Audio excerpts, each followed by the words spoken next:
Hello boys and girls, this is Robert Heidenreich and it's about 15th of August right now. Just wanted another update of the garden and area and the FrankenQ. Remember the last video I told you I was going to take that kettle, the Weber Kettle, and integrate it into the gas grill frame? Well, I finally did it, and that's the result. Got some cedar decks on the side. Was able to keep the original bottom and top fold out teak board areas. And then, of course, got a nice little thing going. And, bam, fuel source. I must be redneck because I use a fucking torch to light my coals. 30 seconds with that thing's, and it's ready to go. And gotta love good old ribeye steaks and some zucchini from the garden and a nice black creme tomato. Looks green, but this is actually perfectly ripe and it's gonna be delicious. And a lemon cucumber. And back here you can see the wasteland. The top of the grill, the granite slabs that I didn't use, I decided to go with cedar instead. Those things are too heavy. Don't want to have this thing weigh 1,000 pounds. Gotta move it sometime. And the grills and the pieces and the legs to the Weber. I think I'll leave them there as a monument, kind of a memorial to the two girls that died to make this one. And I'm pretty satisfied with it. Like I said, it's got a cherry stain on it, some good yellow cedar, and teak wood down on the bottom and fold out tray. Propane, that thing's going to get mounted, and I'm going to make a automatic ignition for the charcoal. It's going to have a blowtorch basically that sticks in through the side, and that's how a lot of the professional barbecuers do it. They just hit it with propane for about a minute and lights them up, and it's good to go. So seems easy, quick and fast. And this is the cocktail, almost gone. Damn it, need a new one. Strawberry plants, they're doing okay. This area is not getting much sun this time of year. It's about to die. And got to move that avocado tree. He's got a friend over here. He sprouted up. Oh, look at that, Mr. Avocado. So I'm going to have to transplant him before he gets too big. And this guy's got some good strawberries on him. I've been eating the hell out of these strawberries. Shit, for a long time. My son even, Alex, he's been just mowing on them, and I've still got my fair share, so I'm pretty happy. Took them a good year to get settled in and everything, but hallelujah. Gotta love those guys. And the basil, they keep trying to bolt, but I keep chopping them back down and throwing them in a salad. It's good stuff. Oh, and this thing. You might be asking yourself, what the hell are you doing with the patio fire in the middle of August? Well, if you lived in Petaluma, you would know. Yeah, probably about this time the fog is going to start rolling in, and it's going to get cold fast. And the onions. This is the best idea ever. I'm going to have to thank the Bayou Gardener. That guy, he's awesome. Check him out on YouTube, Bayou Gardener.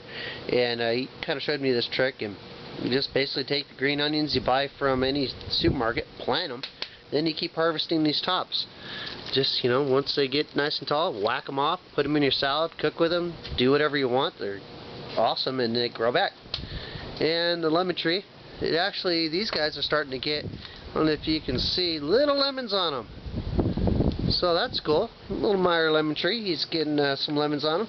Gonna have to transplant him here pretty soon because that pot's a little small. And my favorite thing, and if you guys know me on Facebook, you'll know what the Inferno tub is. This is the Inferno tub.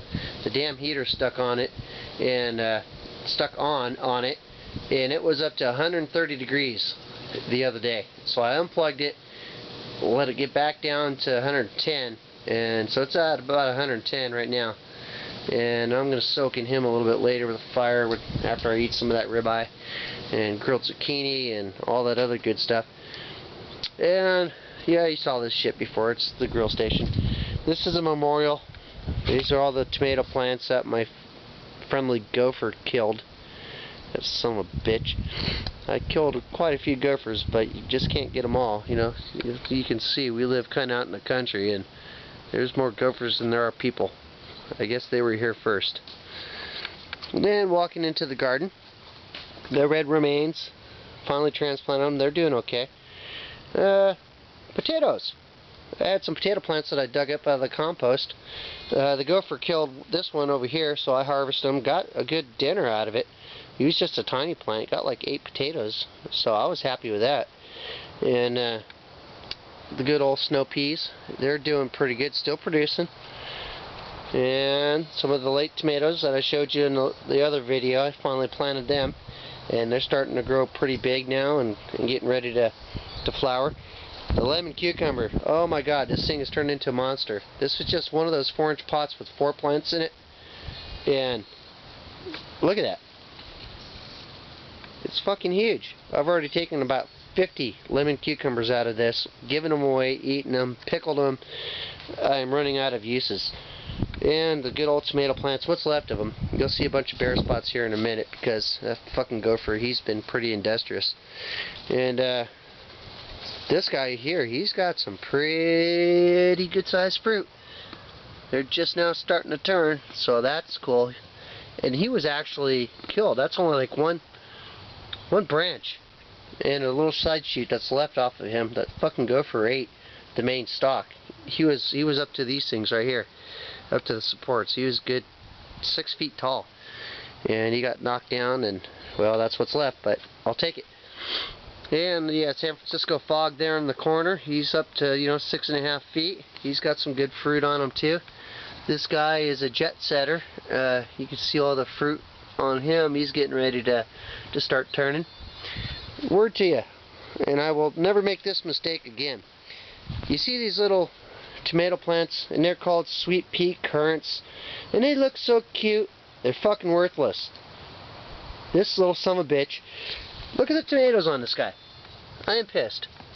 That's the size of the tomatoes on this damn plant. If I wanted pea-sized tomatoes, oh god, I'd buy peas instead. But anyhow, so my prime tomato area, I planted 2 of those sons of bitches, and it's just, yeah, they're worse than grape tomatoes, worse than cherry tomatoes. They're just tiny as hell, and it tastes no different than a regular tomato. Anyhow, enough of my ranting and raving. So that guy's doing pretty good. I think he's a better boy tomato. You can see big areas of the garden that are barren. That's where that fucking gopher, well, many of them, yeah, they took them out. So, oh well, there's a nice gopher mound right there you can see. I just gassed them again today, so hopefully I got the current gopher residents. And that plant right there, he got eaten up pretty good. He's still got some fruit on him. I'm really impressed with my rip-off topsy-turvy guys. Those guys are doing pretty good. You can see, I don't know if you can see it real well. I'll try and make it up there before the time runs out. Damn YouTube and their 10-minute fucking video lengths. But, let's stop and look at this guy. He's going to be some type of melon plant. I think it's like a tiger melon. And he's just now starting to grow. He's getting better. That guy, he gets too much shade. I don't think he's going to do much. And my pepper plants, which are, they're doing okay. This is the cherry bomb pepper. He's got a bunch. You can see right there, he's starting to turn. And the bean plants haven't done shit. We've had a really cold summer. And remnants of the gopher. There's 1, 2, 3 dead zones.